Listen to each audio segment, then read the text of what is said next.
warahmatullahi wabarakatuh. Shalom, namo buddhaya, salam sejahtera bagi kita semua dan salam harmoni.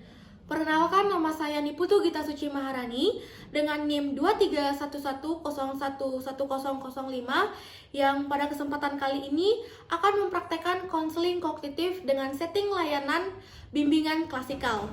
Selamat pagi anak-anak. Pagi, Bu. Baik, bagaimana kabarnya hari ini? Baik. Baik, sesuai dengan sebelum-sebelumnya, untuk yang bertugas memimpin doa dipersilakan. Saya Ibu. Baik, doa akan saya pimpin. Marilah kita mulai dengan mengatur nafas, menarik nafas dalam-dalam, dan memusatkan hati serta pikiran kita pada saat ini. Ya Tuhan yang Maha Esa, kami bersyukur atas kesempatan yang Kau berikan kepada kami untuk berkumpul hari ini dalam suasana belajar dan berbagi ilmu. Terima kasih atas nikmat kesehatan, akal, dan semangat yang Kau limpahkan, sehingga kami dapat hadir di sini dengan penuh harapan. Kami mohon, berikanlah kami ketenangan hati dan kecerdian pikiran agar kami dapat menerima ilmu dengan baik dan mengaplikasikannya dalam kehidupan. Bimbinglah kami agar selalu rendah hati dalam belajar, sabar dalam menghadapi kesulitan, dan gigih dalam mengejar cita-cita. Ya Tuhan, dalam perjalanan hidup kami, terkadang kami merasa lelah, jenuh, dan ragu.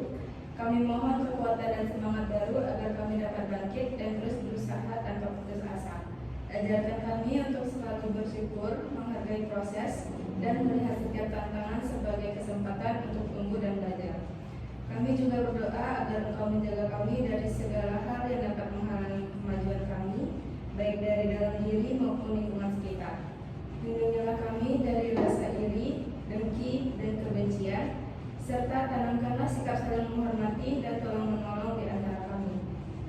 Ya Tuhan, berikanlah kami kemampuan untuk menjadi pribadi yang bijaksana, berakhlak mulia, dan bermanfaat bagi orang lain. Bantulah kami untuk selalu menjaga persatuan dan kerukunan, serta membangun lingkungan belajar yang aman, nyaman, dan penuh kasih sayang. Kami juga berdoa untuk guru-guru dan semua orang yang membimbing kami. Semoga Engkau memberkati mereka dengan kesehatan, kesabaran, dan kebijaksanaan dalam mendidik dan membimbing kami. Ya Tuhan, semoga setiap langkah kami hari ini dapat menjadi bagian dari perjalanan menuju masa depan yang lebih baik. Berikanlah kami kemampuan untuk memanfaatkan waktu dengan sebaik-baiknya, dan semoga ilmu yang kami peroleh menjadi cahaya yang menerangi jalan kami. Kami serahkan segala harapan dan doa ini kepadamu dengan penuh keyakinan dan keikhlasan. Amin. Doa dapat diakhiri.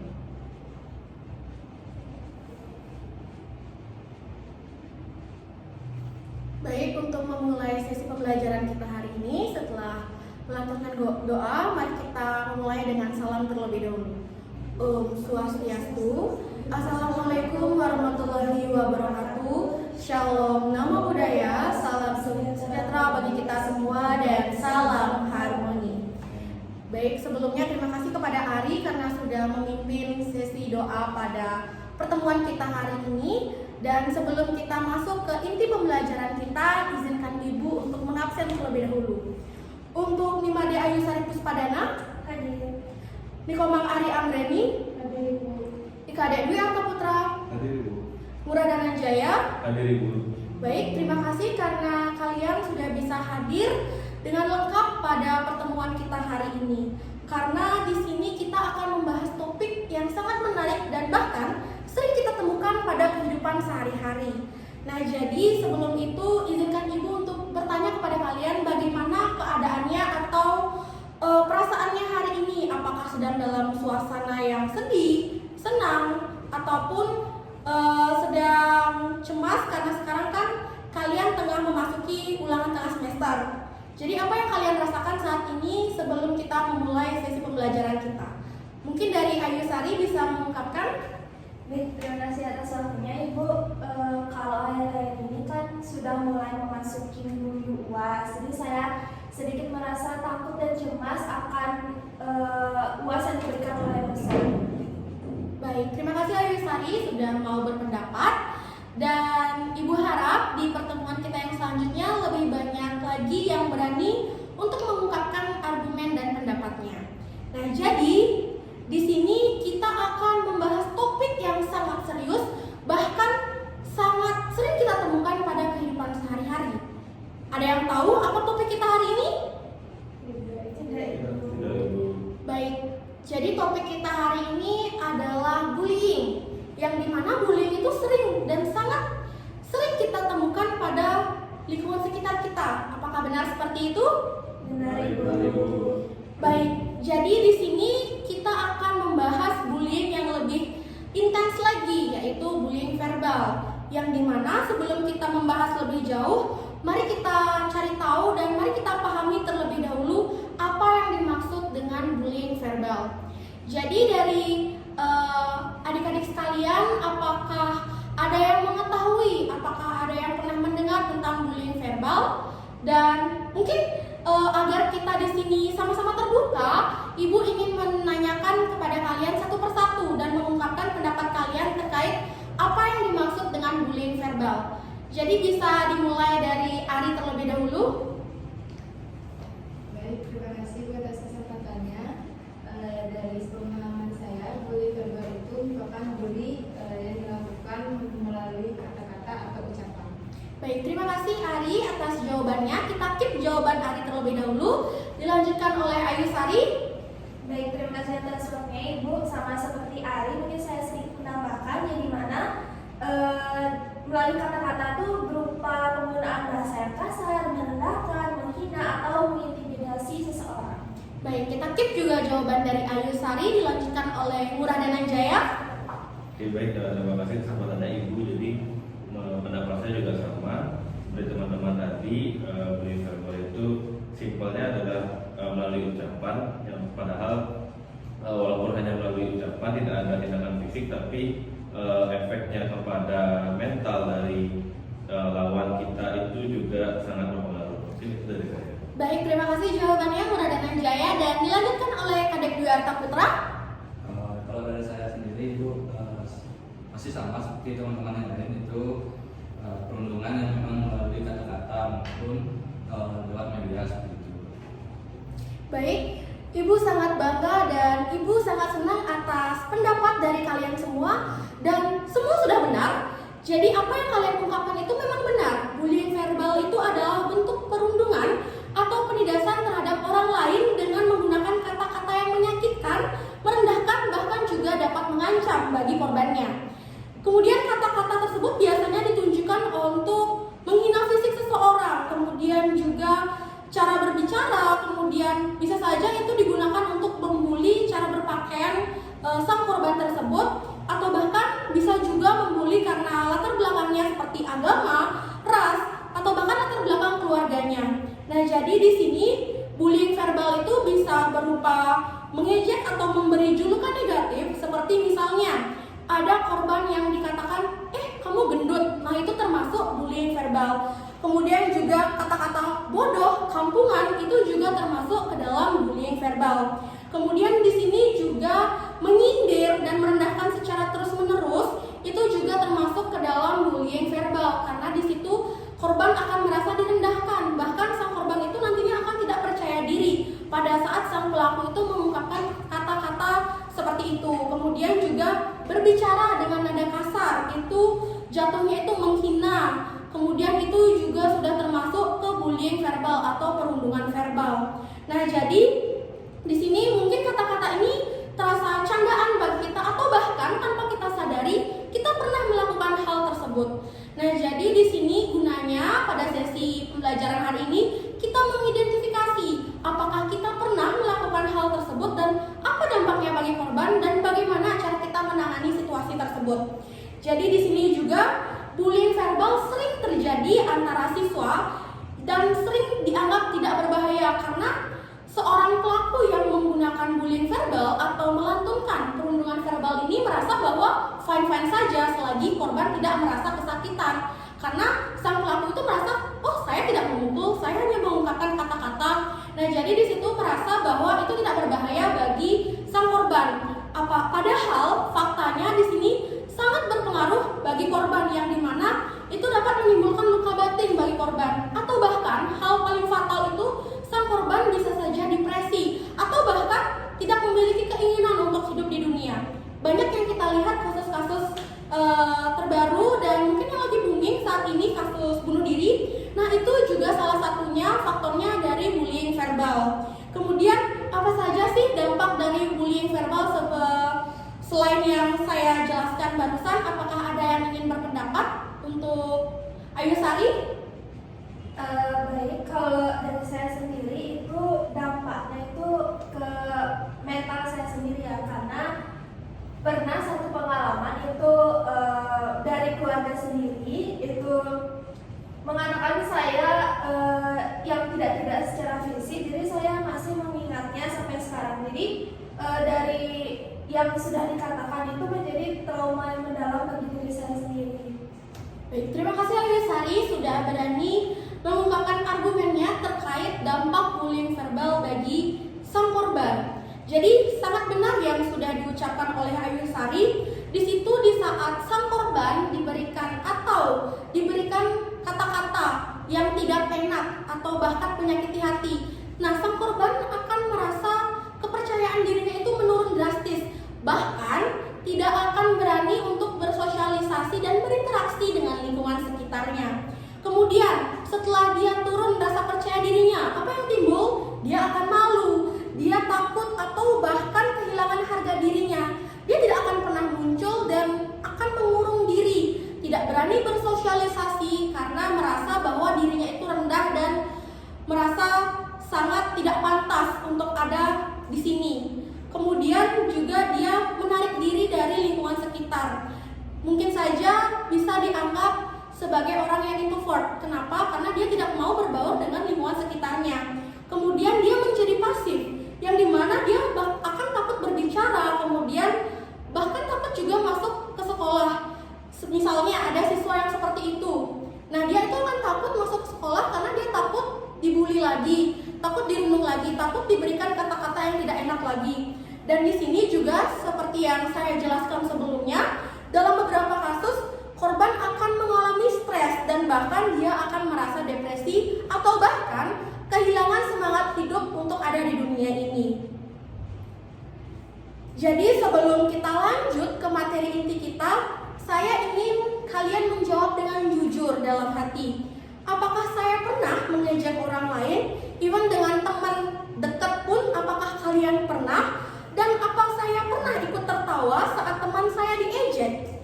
Kemudian, apakah saya pernah merasa bangga saat orang lain menangis karena kata-kata saya?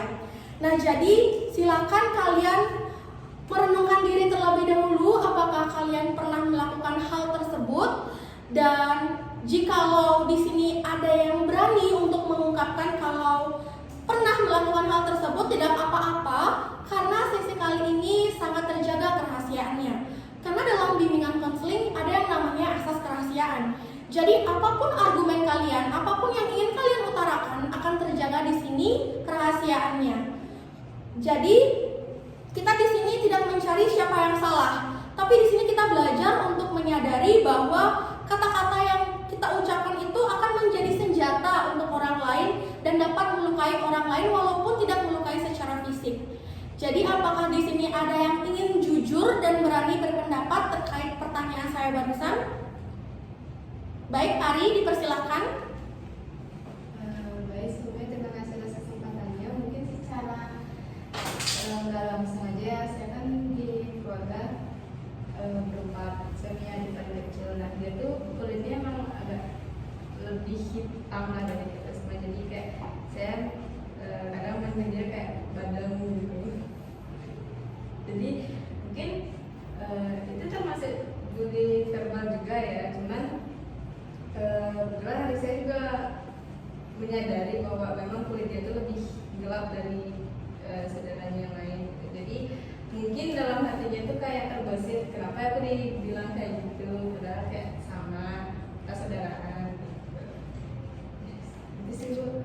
Baik, terima kasih Ari karena sudah mengungkapkan pendapatnya dengan jujur, dan itu merupakan suatu kebanggaan pada diri Ari karena Ari sudah berani untuk mengungkapkan apa yang Ari rasa itu salah untuk diri Ari.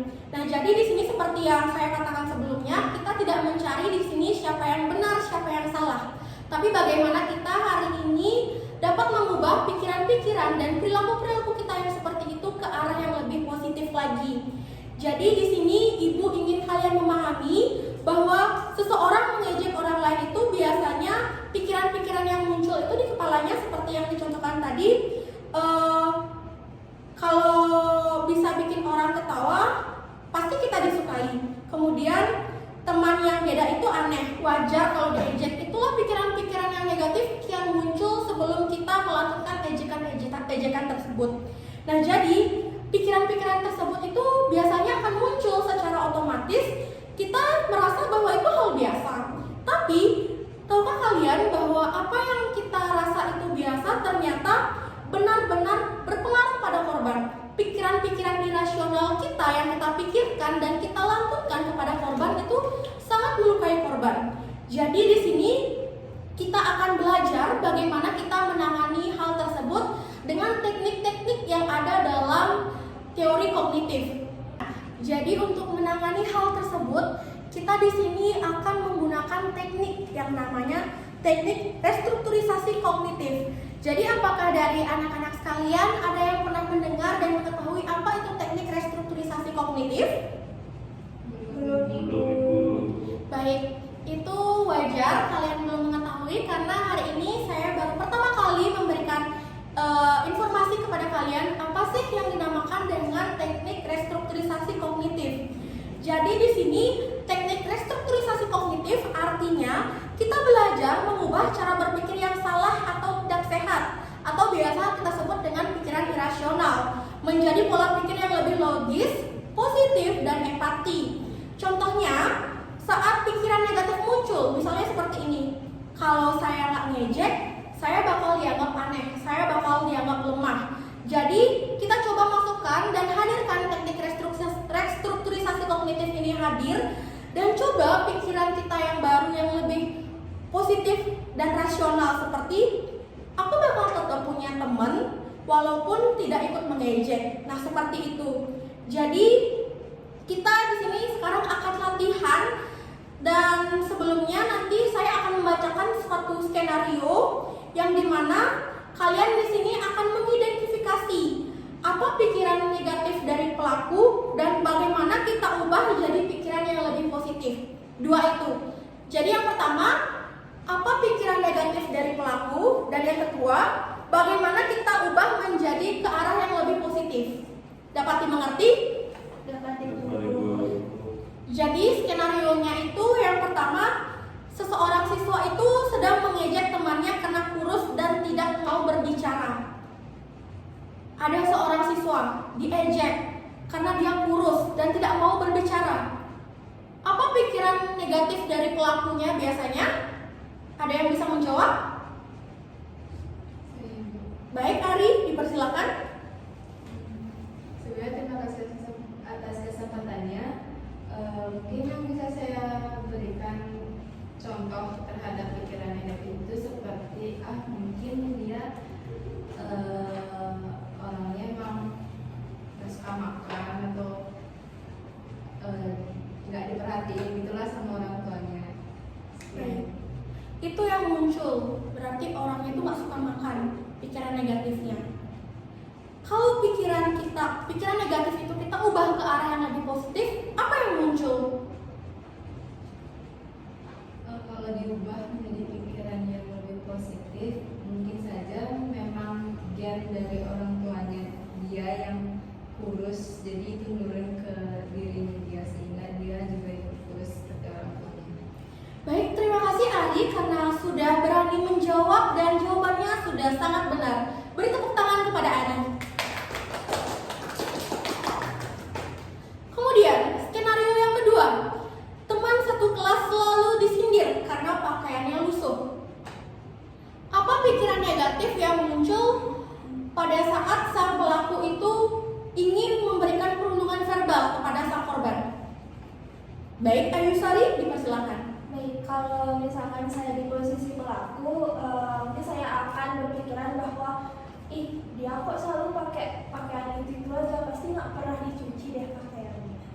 Lalu kalau kita hadirkan teknik restrukturisasi kognitif dan kita susun dari awal lagi pikiran yang lebih positif, apa yang muncul?